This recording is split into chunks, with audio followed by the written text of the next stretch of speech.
হায়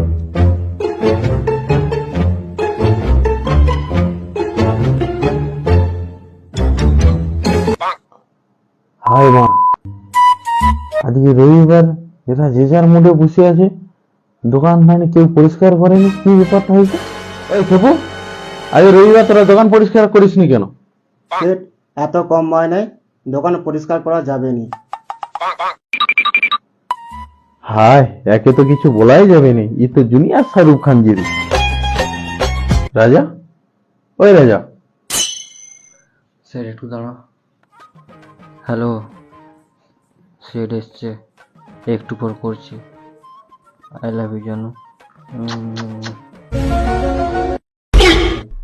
ভাই ধনা, এদের কি দিয়ে হবে নি? চো দু ভাই দোকানটা পরিষ্কার করে দিয়েছ। সেট হবে না, আমি গেম খেলছি, তুমি চলে যাও, তুমি ঘুষটা মেরে নাও, আমি এখন